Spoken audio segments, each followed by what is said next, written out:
See if we've got. Are you able to hear me? Yeah, I can hear you.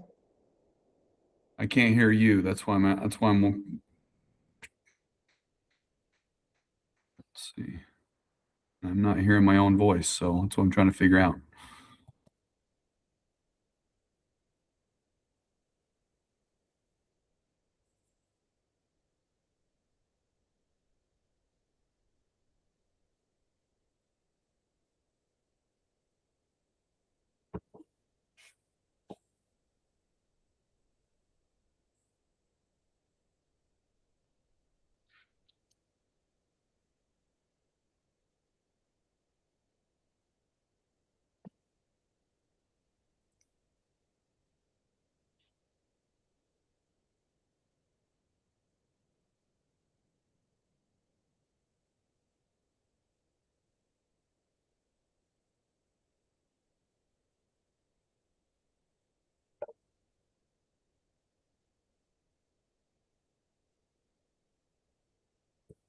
Okay, Bill. Appreciate that. I was having a tough time hearing people, so I just wanted to make sure that my computer was working. So.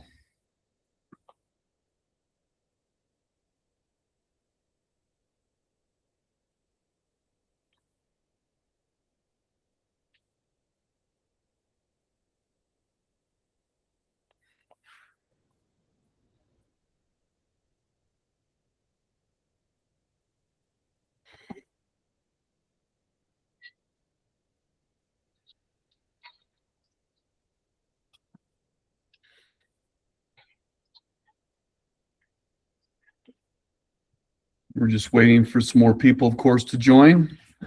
But while we're waiting, any fun activities that anybody had this over the weekend?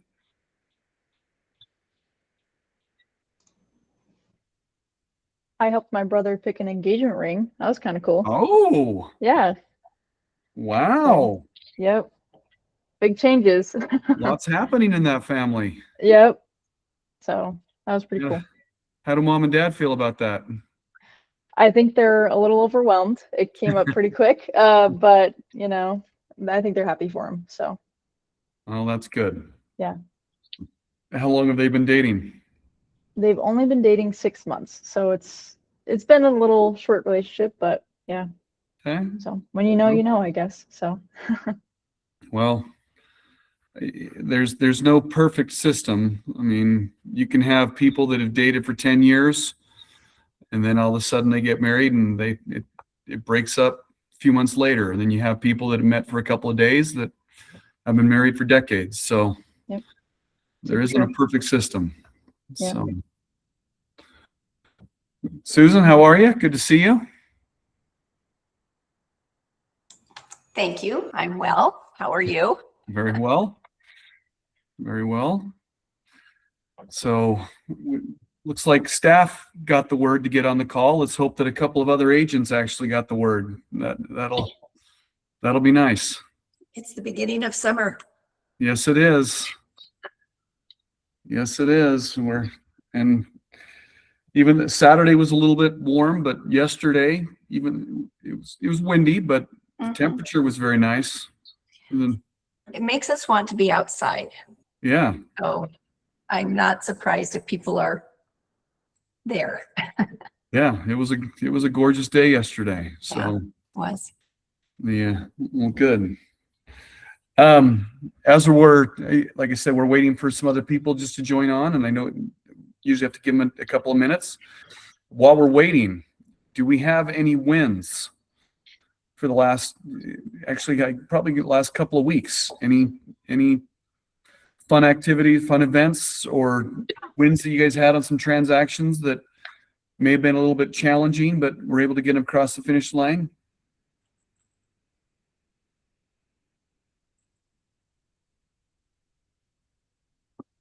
All right. Okay, look, maybe we'll ask the question a little bit easier. Anybody take a new listing? Anybody get a new buyer under contract in the last couple of weeks? All right. Well, I had I had two closings that I was a little nervous about, but they both closed. Perfect. I know you and I talked a couple of weeks about one of those that you were a little bit nervous about. Is that one you're talking about? Yes, it is. Okay. Well, good. What was, were there any extensions that were needed, or was it able to actually close on time? One of them we did need like a 5-day extension. And was that the buyer or was that the seller that you represented? It was the buyer on both of those. Okay. How receptive was the seller when it came to asking for that extension? They were fine with it because it was only about 4 days. So I think had it been longer than that, they would have not been happy. Okay. I mean, I think it's fair to say, as a general statement, no one likes anything to be extended. Parties want to move along with the dates that they initially agreed to, and so any type of extension is oftentimes challenging.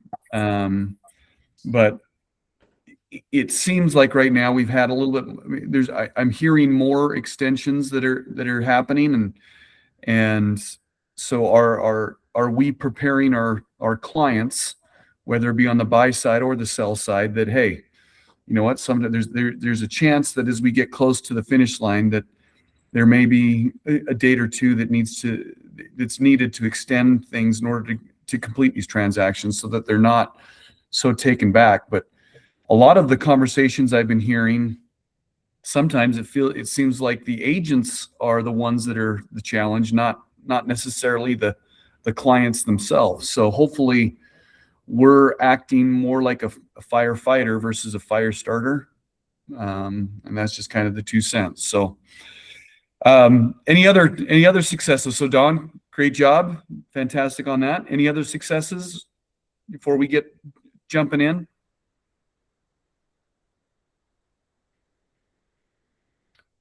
Okay.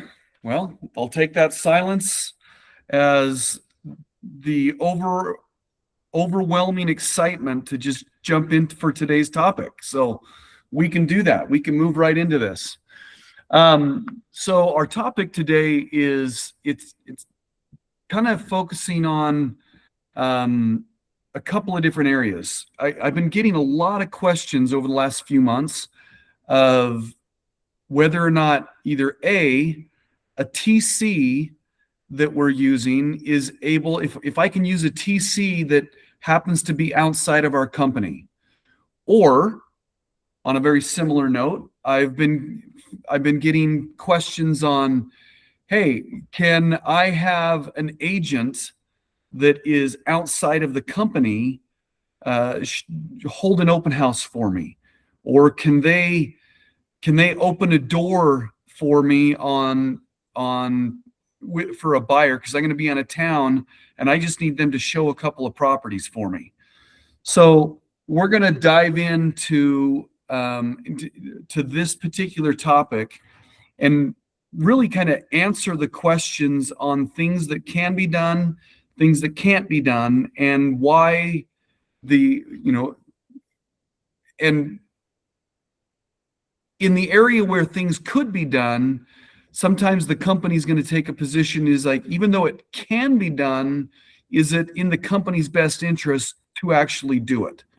So with that being said, the first part that we're going to talk about is, let's jump in to a transaction coordinator piece. Let's start there, where if things that a transaction coordinator is able to do, and or a personal assistant, and we're gonna break that down, that transaction coordinator or personal assistant. We're gonna actually break it down to activities that either activities that require a license, or activities that do not require a license.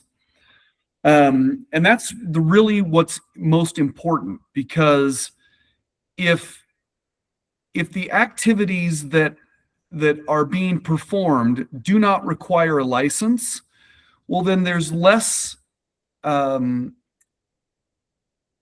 governing requirements by the division, by a brokerage, but then there's different steps that need to be taken. So I'm going to share my screen here, and I'm going to have us look at an older, let's see here. Let's see what we got. Okay, I'm going to share this screen, and this is a division newsletter that was taken back it's from 2019 in the second quarter. First, is everyone seeing that on their screen? That's popping up? Okay. Yes. So it's important to understand why we're breaking this up as focusing on licensed activity versus unlicensed activities. So this dives into the specifics of our question, and let's just ask the question again. Right here it says, can a transaction coordinator work for more than one brokerage? A transaction coordinator licensed with the division can only perform activities that require a license for the brokerage with which they are affiliated, and any compensation must be paid by the principal broker. If a licensed transaction coordinator wants to work with agents affiliated with a different brokerage, the coordinator is restricted to performing only activities that do not require a real estate license for that brokerage and must be compensated on a predetermined rate that is not contingent upon the successful transaction. Okay, so there's a lot just in those two paragraphs. So the first one, a transaction coordinator that is licensed with the division. So when they're doing licensed activity, they can only be licensed with one brokerage. They don't have the ability, just like you as an agent, you don't have the ability to go have your license with ABC brokerage and XYZ brokerage. You must be affiliated with only one real estate brokerage. Then the activities that you are performing as a 1099 individual, when you perform a real estate activity and receive compensation from that, that compensation must be paid by the broker themselves, regardless if any fees are being deducted from your commission. It's not so the brokerage can get paid. It's part of the state statute that any real estate compensation must be paid by your principal broker. Okay? So then we go on to the next paragraph. It says, if a licensed transaction coordinator wants to work or be affiliated with a different brokerage, okay, well, the only way that they can do that and get paid for work is if they are performing activities that do not require a license. So now some clerical duties, some administrative, they can't fill out contracts, they can't handle questions with clients, they can't be speaking with your clients.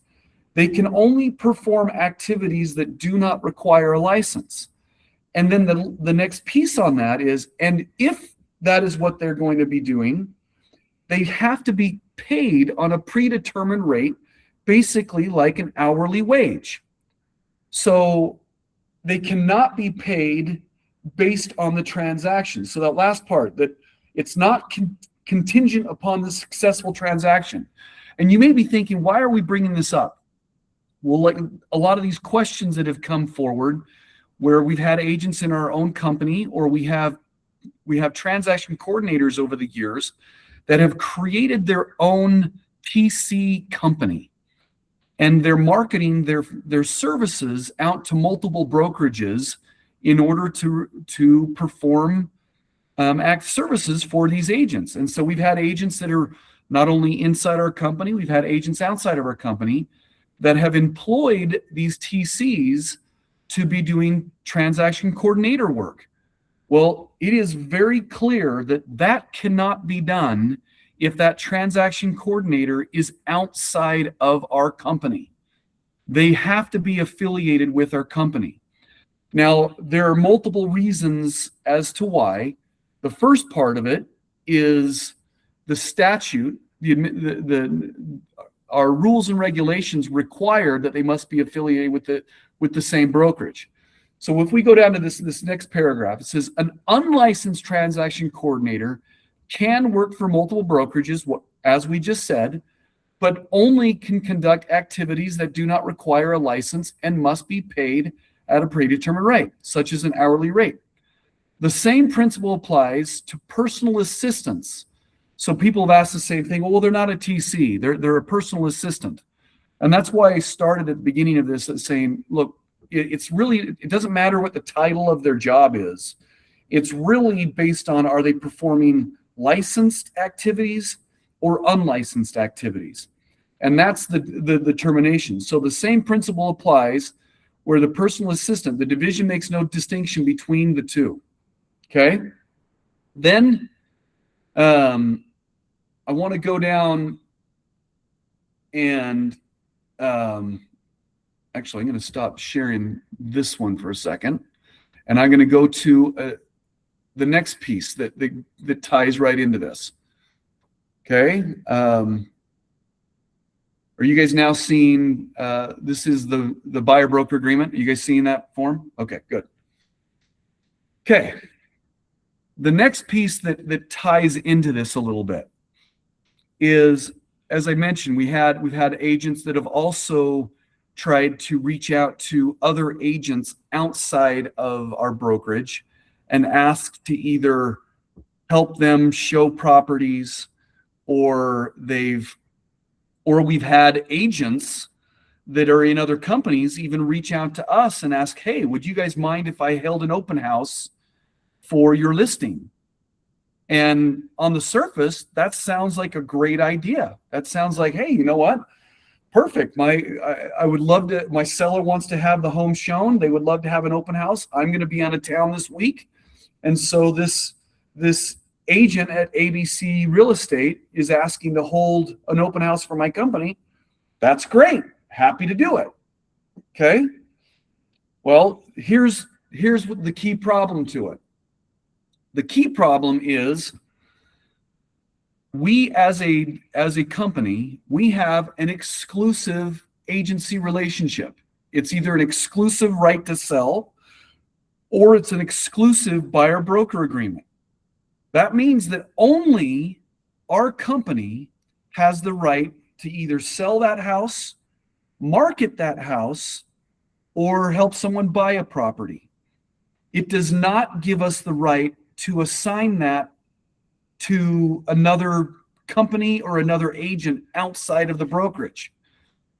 Your first thought may say, well, first off, how does that give me the right, if I'm a listing agent and I take a listing with my seller and I'm the only one on the listing contract or the buyer broker agreement, and the company is, well, then how am I able to assign it to another agent within the company?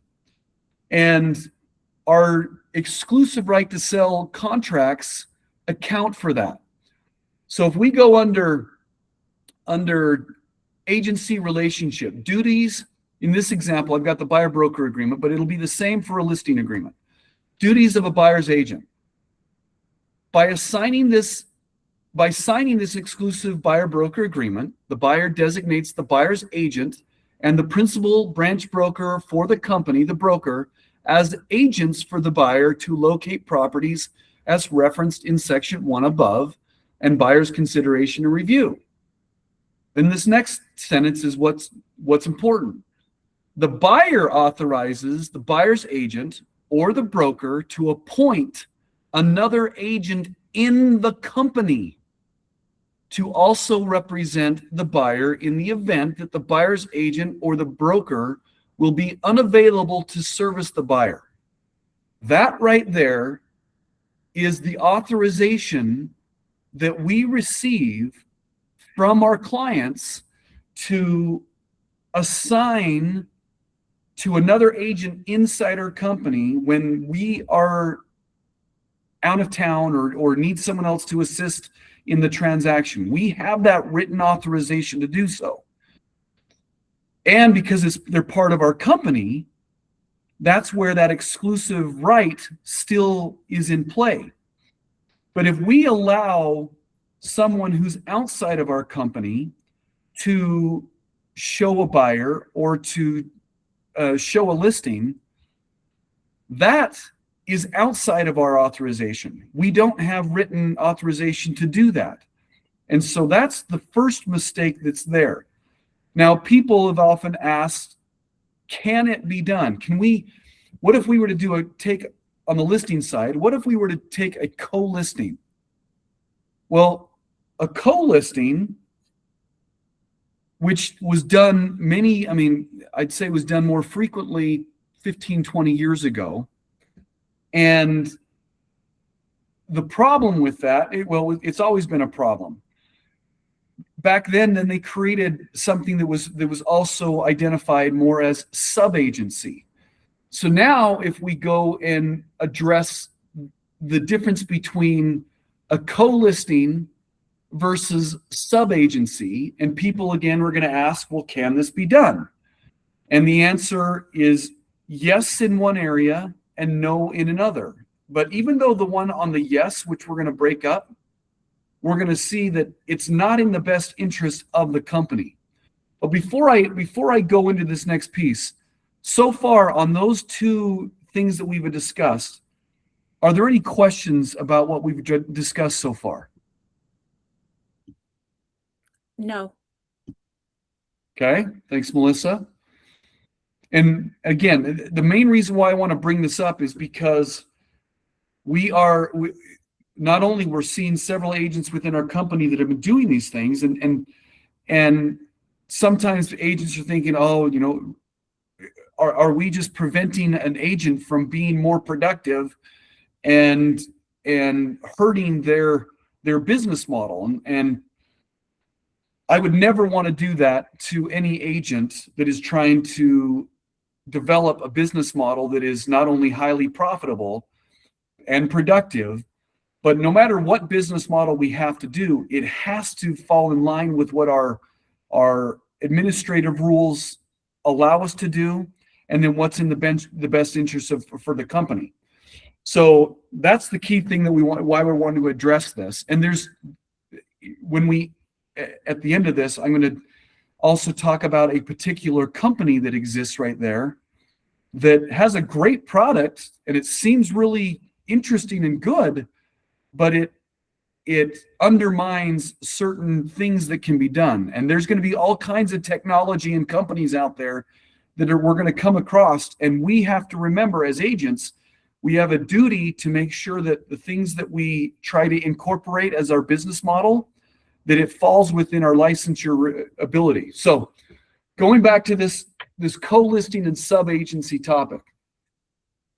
So the division has been asked about co-listing properties between agents with different brokerages. Can agent A with ABC Realty co-list a property with agent X at XY Real Estate, who already holds the listing? The short answer is no. And we've addressed the reason why. It's an exclusive listing. This is because only one brokerage can have an exclusive buyer agreement or listing in that scenario. An exclusive brokerage agreement means a brokerage agreement that gives the principal broker the sole right to act as the agent or representative of the client for the purchase, sale, lease, or exchange of real estate, an option on real estate, and an improvement of real estate. The broker agreement authorizes the broker and their affiliated licensees to represent the seller in the real estate transaction. A listing brokerage office can have a co-listing agents only when both agents are affiliated with the same listing broker. Okay, so that's very clear in the direction on what we can and cannot do. And then it ties into when that isn't happening, it ties into certain rules that are in conflicting, that conflict. A non-affiliated licensee acting as a co-listing agent would violate these statutes. 61 2F 400, I don't expect you to memorize that, but the key part is making a false representation or promise through an agent, sales agent, advertising, and otherwise. Because if they're helping as a co-agent where they're not part of the company, that's a false representation. And then the other piece is representing or attempting to represent a principal broker other than the broker that they're affiliated with. So those are two administrative rules that they would be in violation of. So then it says, okay, well, how can this be done? So now this goes into what sub-agency is. And sub-agency, again, is when a listing broker is approached by a non-affiliated licensee who wants to help the broker sell a property. To establish a sub-agency, we must review the administrative rule. And this is saying if a licensee desires to act as a sub-agent, so if they're desiring to act as an agent for, in this case, RE/MAX, but they're not affiliated with RE/MAX, these are the things that have to happen in order to make it work. If a licensee desires to act as a sub-agent for showing property owned by a seller who was under contract with another brokerage, before showing the selling property, the licensee must, A, notify the listing brokerage that sub-agency is requested. Okay, so now that person has to go with our company and ask to say, hey, we'd like to create a sub-agency agreement with your brokerage, which now means we've got to enter into a written agreement with the listing brokerage in which the seller has also contracted. So now we're going to have this other agent now create a contract with the seller, with our brokerage, and now they're going to be defining what that sub-agency relationship would be. So now they're consenting, they're defining the scope of that relationship. Then they have to obtain from the listing brokerage any available information about the property. So now we've got to give them information about our seller and what they're performing with the property. So we need to divulge information to another agent outside of our company and potentially give them access to as well. And then you have to uphold the same fiduciary duties outlined in subsection 1. So now they become another agent with this client. And the big hurdle that isn't addressed here is who is identified as the primary broker in the contract. And why that's important is because what if something went wrong and now we have an earnest money, or sorry, a E&O situation that you're now having to draw upon your E&O insurance in order to protect you because of something that went wrong. Well, now you're more than likely your insurance company is going to say, hey, I'm sorry, we're not insuring this policy because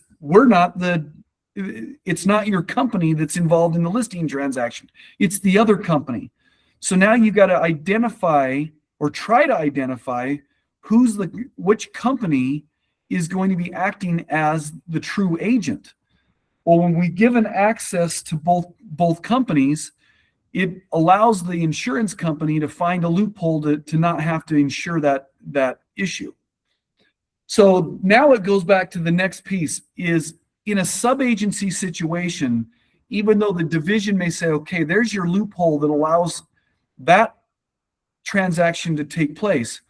Is it in the company's best interests to want to have another brokerage have access to our clients, have access to our paperwork, have access to our information with the company? And in that situation, the answer is no. That is not in the best interest of the company. And so that's where the company is going to say, yeah, we're not going to be open to these sub-agency relationships. So again, there's all these levels, one on top of the other, that prevent this from happening. Melissa, I think you've got a question. Yes. So I'm thinking, why in the world would this, I'm new, right? So I don't understand, but it seems like that's really murky water. Why would someone want to do that? Is there a scenario that would be a good thing to push for? That's a great question. And is there anyone else on the call that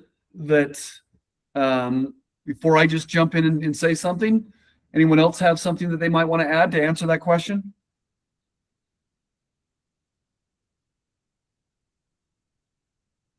Bill, go ahead. Unless your speaker's not working. Maybe your speaker's not working. Okay, well, let me give you a couple of examples. I mentioned one where let's see. Bill, if a company does not have a commercial section. Okay.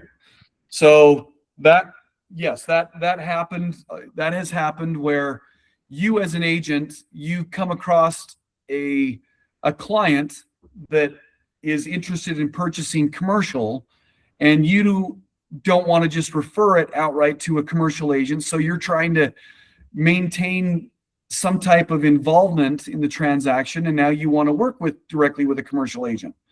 That has happened many times in the past. So the issue with that and I would say in this example, why it's not in the best interest is whether you've got a commercial division inside your company or not.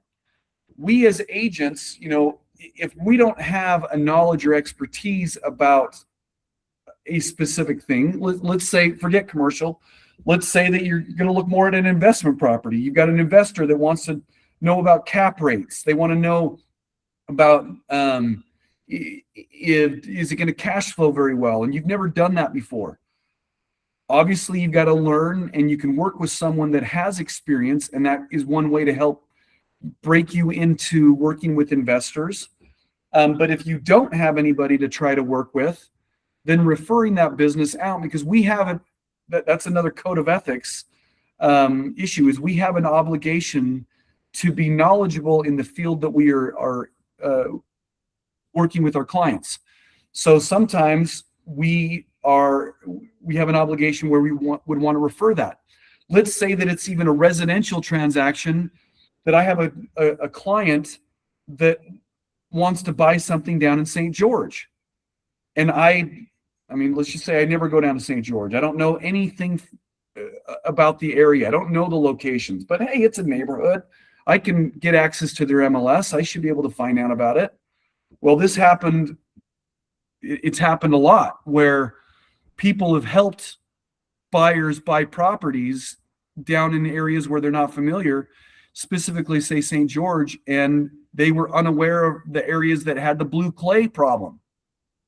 And blue clay wasn't disclosed, or the agent didn't realize that those homes had blue clay on it, and now the buyer bought a property dealing with unstable ground, and now they end up suing their agent for not being knowledgeable about the area. So that can happen whether it be inside the company or outside the company. But specifically, Melissa, let me go to a different example. Has anybody heard of a company? It's called Show Me. I think I want to say it's SHOWAMI. Well, it's a company that's created an app that connects agents with each other to help them show properties. And it's nationwide. And so I can have a listing, I could be working with a buyer, and I can be part of this app. And then I say, hey, I've got a buyer that needs to see 5 houses, and these are the 5 houses I need to see. And now I can go log on to this app and find it'll find almost like Uber. It finds the near cars that are around you, but in this case, it finds agents that are around those properties that get pinged to determine, hey, do you want to show this buyer these 5 houses? And if they do, they get paid for every house that they show. And it's like $30, $50 for each house that they show. And then so now I'm working with that buyer, and now I go find this agent that's at another company. They may not be at the same company that I'm with. And so now I connect my buyer with John Smith at XYZ Real Estate, and John meets my buyer. Now he has to sign an agreement that he won't talk to my client. He's just going to basically open the door, and any questions, they need to divert it back to me. But now this other buyer is now performing agency activities with my exclusive buyer broker agreement. That's clearly, it's a great idea, but at least in Utah, it can't work unless certain things are already addressed, which we've uncovered. That same app, then it tells me as an agent that I asked for those five buyers to go see the property. Then I go ahead and pay out of my own pocket. I front the money to pay these agents, which then is another division violation, because now I'm paying an agent to perform real estate activities that I'm not the principal broker. Do you see how there's a lot of potential technology or ideas that are out there, but people are trying to find ways to make their business easier to do? Okay. Yes, I can understand that. It's far more efficient if I could do activities like that. But then I look at it and say, you know what? Who believes that we have the ability to make a lot of money for the job that we are asked to do? I'll be the first to say we have the Absolutely. opportunity. Yeah. Go ahead, Melissa. What were you saying? No, I was just saying, absolutely we do. We make a lot of money for what we do, for sure. We have there is no ceiling. We have people within our own company making over $1 million, $1.5 million. I think it's even close to $2 million for selling real estate, what they're doing. That, and you can do that without a degree. You can do that without a lot of experience. There is no ceiling that you have. But there are rules and regulations that we have to follow, and we have to make sure that we're doing things within that opportunity.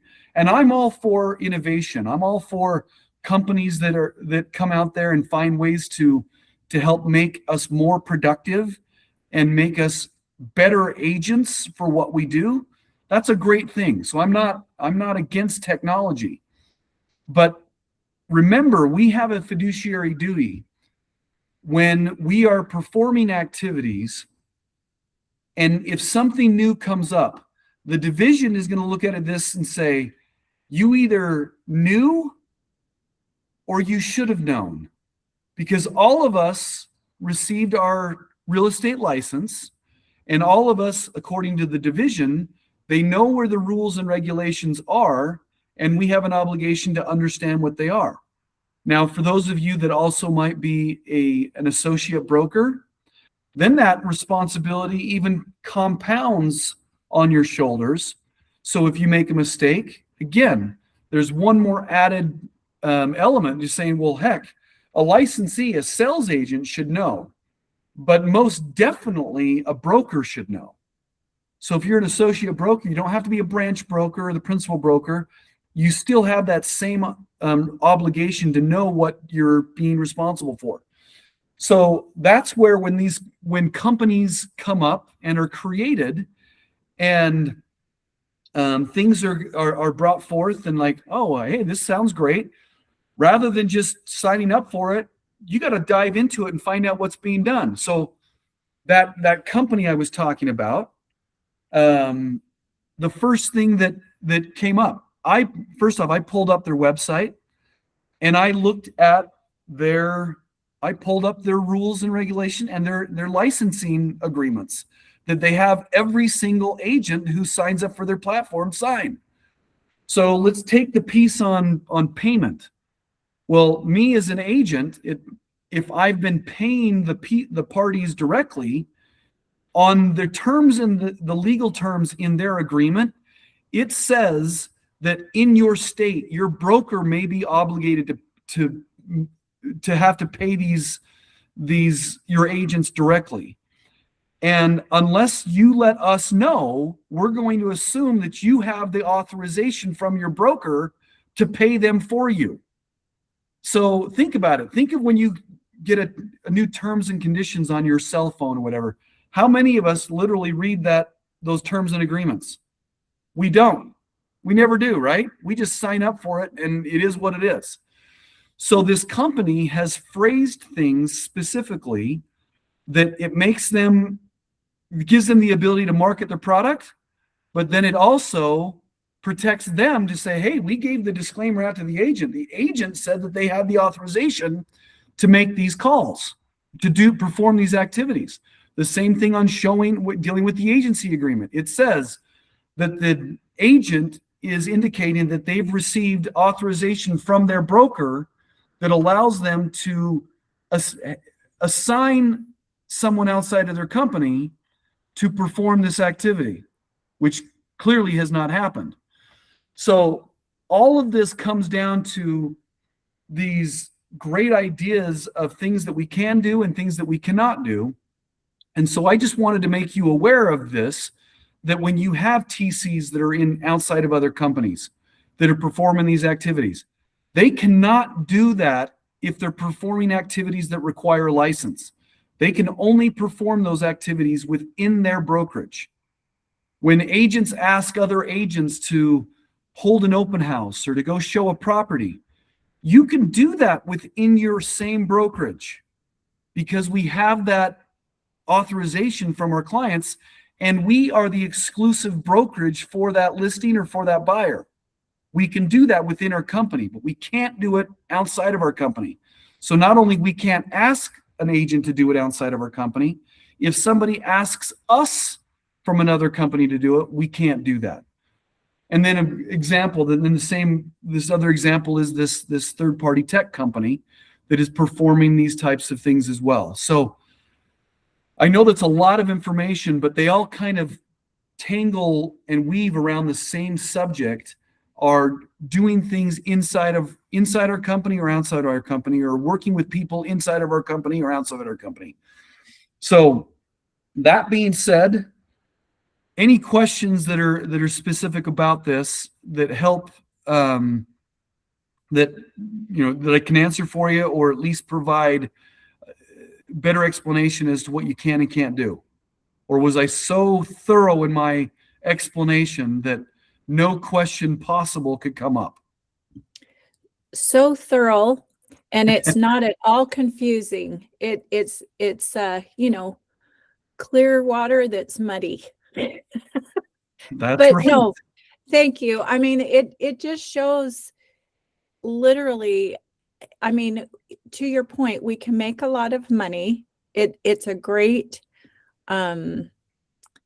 career that we have, but it holds so much liability, and we have to be so careful because it really is murky. And, especially us new agents, there's just so much, and we have to be really careful. So thank you for informing us. Well said, Melissa. Thank you. Any other thoughts?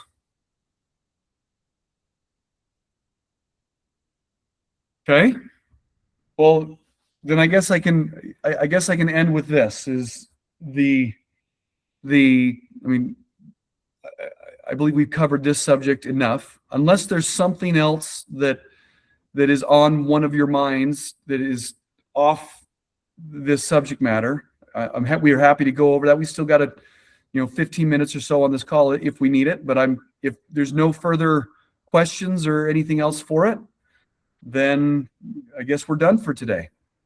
Can I ask a question that is not part of the topic? Yeah, absolutely. Please do. Okay. So going to investors and they have purchased a property and they have flipped it. FHA rules. It's the offers, the 90 seller, days. 90 days, right? Some people have said 6 months, but I've heard 90 days which is the right number? I believe it's 90 days that the contract. So if you're writing up an offer, that home has to be held for the 90 days before they can have that REPC on that date. And so after the 90-day window has occurred, then you can write up an offer and it should be able to close. But just double check with your lender on that. They would have they'd have a better knowledge of it, but I believe it's 90 days.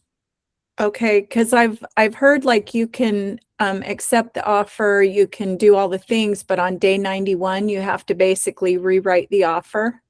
Well, yes, that's what everybody does, because on the 91st day, that's when they need that contract to be dated. To be dated that way. So what it allows somebody to do is tie up the property, put it under contract while that first 90-day window, where that 90-day window is waiting before they can write up an offer specifically for it. So then that's why they all of a sudden cancel that existing offer and then write a new one on on the next day. Okay, thank you. Overcome that hurdle. Okay. Any other questions? Okay. Well, hey, I appreciate everybody being on the call. Hopefully you had a great weekend and that this week is also filled with you. And any questions that you need help with, I'm available. The brokers are available. Anything we can do to help, we're happy to help. But thanks Have a great everybody. day. Thanks, Rob. All right. Appreciate it.